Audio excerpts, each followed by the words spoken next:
क्या law of attraction manifestations क्या किसी पर्टिकुलर धर्म से है? क्या वो हिंदुइज्म से है? क्या वो सनातन धर्म से है? क्या वो ईसाई धर्म से है? क्या वो क्रिश्चियनिटी से है? क्या वो सिखिज्म से है? क्या वो बुद्धिज्म से है? क्या वो जैनिज्म से है? ये ना काफी सारे लोगों के दिमाग के अंदर डाउट रहता है कि भैया लॉ ऑफ अट्रैक्शन क्या हमारे रिलीजन से है? क्या हम इसको फॉलो कर सकते हैं? क्या हमारे रिलीजन में है या नहीं है? इस वीडियो के अंदर, इस लेक्चर के अंदर तुमको यही सब चीजें पता लगने वाली हैं। तो अभी तक अगर सब्सक्राइब नहीं करें तो सब्सक्राइब कर देना, क्योंकि हम काफी सारे लॉ ऑफ अट्रैक्शन के मिथ और मिसकंसेप्शंस के बारे में बात करने वाले हैं, जिससे कि तुम्हें ये मैनिफेस्टेशन, लॉ ऑफ अट्रैक्शन जैसी जादुई चीज की तुमको क्लैरिटी मिल सके। अब तुमको एक चीज समझनी है कि लॉ ऑफ अट्रैक्शन किसी रिलीजन से नहीं है। लॉ ऑफ अट्रैक्शन हमेशा ह्यूमन कॉन्शियसनेस से रिलेटेड है। लोग सोचते हैं कि यार लॉ ऑफ अट्रैक्शन कोई एक स्पिरिचुअल फेथ है, कोई फिलोसॉफिकल बिलीफ सिस्टम है, कोई सीक्रेट रिचुअल है। पर सच पता है क्या है?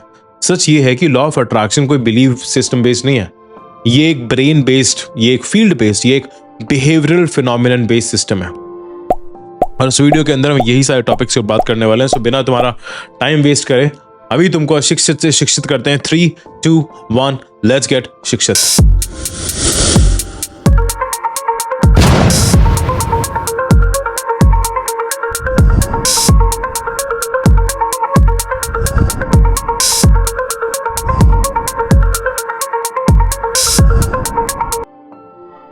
अब एक सवाल आता है कि लोग लॉ ऑफ अट्रैक्शन को किसी रिलीजन के साथ मिक्स क्यों करते हैं, और ये कंफ्यूजन आखिर लोगों के अंदर क्यों होती है? क्योंकि हर एक रिलीजन का इंसान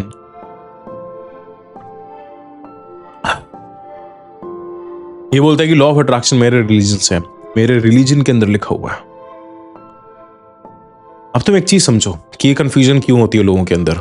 क्योंकि लॉ ऑफ अट्रैक्शन के अंदर विजुअलाइजेशंस होता है, इंटेंशंस होता है, ग्रैटिट्यूड होता है, ट्रस्ट होता है, सरेंडर होता है और एनर्जी अलाइनमेंट होता है। और ये सब चीजें लोगों को रिलीजियस फीलिंग्स याद दिला देती हैं। बट इसका ना डिफरेंस बहुत ज्यादा बड़ा है। रिलीजन हमेशा फेथ बेस्ड होता है, राइट? और लॉ ऑफ अट्रैक्शन एक फ्रीक्वेंसी बेस्ड होता है। अब law of attraction is not about faith, it's about focus. Religion के कंसेप्ट्स तुम्हारे फेथ को एक्टिवेट करते हैं और लॉ ऑफ अट्रैक्शन के जो कंसेप्ट्स हैं वो तुम्हारे फोकस को एक्टिवेट करते हैं। रिलीजन एक तुम्हें कंपस देता है, राइट? कि इधर भी जा सकते हो, इधर भी जा सकते हो, इधर भी जा सकते हो, इधर भी जा सकते हो, सारी दिशाएं तुम्हारे लिए सही है। अब law of attraction direction choose करने की पावर देता है। अब तुम्हें एक चीज समझनी है कि religion answers who created everything. ये सब कुछ किसने बनाया? अब कमेंट्स के अंदर बताना कि तुम्हारे हिसाब से सब कुछ किसने बनाया। और law of attraction answers what are you creating with your vibrations, की तुम अपनी वाइब्रेशन से तुम क्या चीज क्रिएट करते हो। अब ना इसका हम थोड़ा सा न्यूरोसाइंस देखते हैं कि लॉ ऑफ अट्रैक्शन तुम्हारा ब्रेन का एक फिल्टरिंग सिस्टम है। ब्रेन के अंदर एक सिस्टम होता है which is called reticular activation system. अब RAS का काम क्या होता है कि तुम्हारे फोकस के हिसाब से दुनिया को फिल्टर करना, अपॉर्चुनिटीज हाईलाइट करना, थ्रेट्स को एलिमिनेट करना, वाइब्रेशंस के हिसाब से पैटर्न्स को पिक करना। अगर तुम इंटेंशन सेट करते हो तो रेटिकुलर एक्टिवेटिंग सिस्टम तुम्हारा रेलेवेंट सिग्नल्स को डिटेक्ट करता है। और ये जादू नहीं है कोई, ये न्यूरोसाइंस है। रिलीजन तुम्हारी फेथ एक्टिवेट करता है और लॉ ऑफ अट्रैक्शन तुम्हारी ब्रेन फिल्टरिंग का जो सिस्टम है उसको एक्टिवेट करता है। अब इसमें थोड़ा सा हम क्वांटम फिजिक्स भी समझेंगे कि एनर्जी मैचेस एनर्जी। क्या? Energy matches energy. अब क्वांटम फील्ड का ना प्रिंसिपल है कि like frequency attract, same frequency हमेशा अट्रैक्ट करने वाली है। अगर तुम हाई इमोशन होल्ड करते हो, बहुत ज्यादा हाई इमोशन है, तो हाई पोटेंशियल तुम्हारी तरफ अट्रैक्ट होती है। अगर तुम लो इमोशन होल्ड करते हो तो लो पोटेंशियल तुम्हारे लिए कोलैप्स होती है। इसका रिलीजन से कोई लेना देना नहीं होता है। Energy plus emotion plus observation is equals to outcome. एक बार फिर से, energy plus emotions plus observation is equals to outcome. अब क्वांटम फील्ड को तुम्हारा नाम, तुम्हारा सेक्ट, तुम्हारा फेथ, तुम्हारा कास्ट, तुम किस शहर से आते हो, तुम्हारा कलर क्या है, तुम किस देश के हो, तुम किस स्टेट के हो, नहीं पता। बस तुम्हारी फ्रीक्वेंसी चाहिए। अब लॉ ऑफ अट्रैक्शन कोई कॉस्मिक सिस्टम नहीं होता है, वो एक वाइब्रेशनल अलाइनमेंट है, एक वो वाइब्रेशनल एल्गोरिथम है। अब ना मैं तुमको एक रेडियो टावर की एक स्टोरी की तरह ही समझना।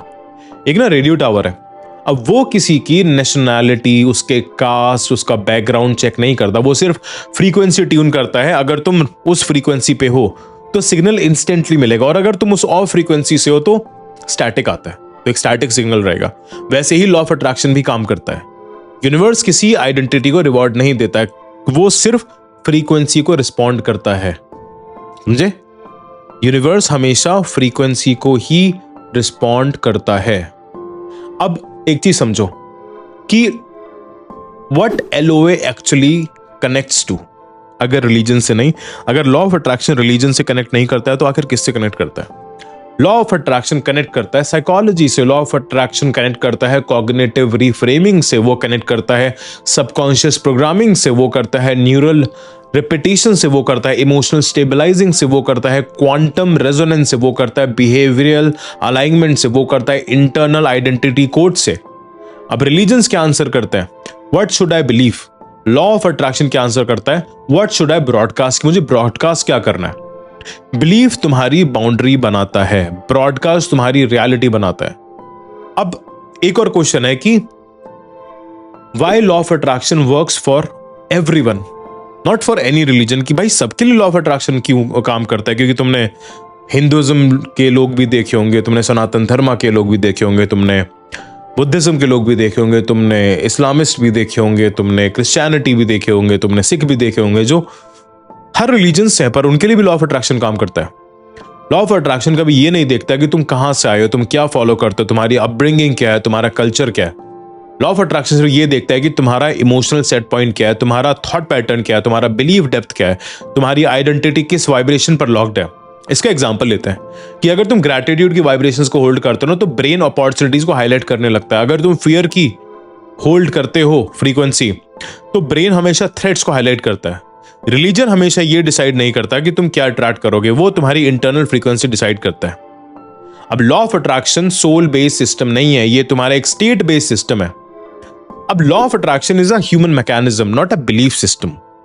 सब रिलीजन ग्रैटिट्यूड सिखाते हैं, सब रिलीजन सच सिखाते हैं, सब रिलीजन इमोशनल रेगुलेशन सिखाते हैं, सब रिलीजन एक इनर स्टिलनेस सिखाते हैं। क्यों? क्योंकि दी स्टेट्स, ये जो स्टेट्स होती है ना, ये नेचुरली लॉ ऑफ अट्रैक्शंस को एक्टिवेट करती हैं। अब पानी किसी भी ग्लास में डालो, प्यास वही बुझेगी। ऐसा नहीं होगी स्टील की ग्लास में, कांच की ग्लास में, सोने की ग्लास में, अलग अलग ग्लास के अंदर अलग अलग टेस्ट आएगा, नहीं। मैनिफेस्टेशंस किसी रिलीजन का गिफ्ट नहीं है, ये एक ह्यूमन कॉन्शियसनेस का फंक्शन है। अब एक चीज समझो कि यार क्या ये लॉ ऑफ अट्रैक्शन किसी रिलीजन से रिलेटेड है? आंसर है नहीं। बट इट अलाइंस, ये हमेशा अलाइन करता है हर रिलीजन के प्रिंसिपल के साथ, जो हमको हर रिलीजन सिखाता है। हर रिलीजन हमको सरेंडर सिखाता है, चाहे वो हिंदुइज्म हो, चाहे वो इस्लाम हो, चाहे वो क्रिश्चियनिटी हो, चाहे वो सिखिज्म हो, चाहे वो जैनिज्म हो, चाहे वो बुद्धिज्म हो, सब तुमको सरेंडर सिखाते हैं। Same law of attraction surrender सिखाता है। सारे रिलीजन तुमको झुकना सिखाते हैं, लॉ ऑफ अट्रैक्शन बोलता है झुको। रिलीजन तुमको एक एथिकल फ्रेमवर्क देता है और लॉ ऑफ अट्रैक्शन तुम्हें एक एनर्जेटिक फ्रेमवर्क देता है। रिलीजन तुम्हें इनर पीस देता है और लॉ ऑफ अट्रैक्शन तुमको आउटर अलाइनमेंट देता है। रिलीजन तुम्हें फेथ देता है और लॉ ऑफ अट्रैक्शन तुम्हें फोकस देता है। रिलीजन तुम्हें मीनिंग देता है और लॉ ऑफ अट्रैक्शन तुम्हें क्रिएशन देता है। अब यूनिवर्स तुम्हारी प्रेयर नहीं है, वो तुम्हारी हमेशा वाइब्रेशन सुनता है, वो तुम्हारा नाम नहीं सुनता, वो तुम्हारी फ्रीक्वेंसीज को चेक करता है। समझे? आज से लॉ ऑफ अट्रैक्शन को बिलीव मत समझना, यूज एक यूनिवर्सल मैकेनिज्म समझना। समझे? उसको एक यूनिवर्सल मैकेनिज्म समझना जो हर ह्यूमन के अंदर हमेशा ऑलरेडी एक्टिवेटेड रहता है। सो अगर वीडियो समझ में आई, अगर वीडियो से वैल्यू मिली हो, तो इसको सब्सक्राइब करना और ज्यादा से ज्यादा लोगों के साथ शेयर करना, क्योंकि ये हमारी सीरीज चल रही है लॉ ऑफ अट्रैक्शन के मिथ और मिसकंसेप्शंस के बारे में। स्टे शिक्षित, स्टे हेल्दी, स्टे हम्बल। जय श्री राम।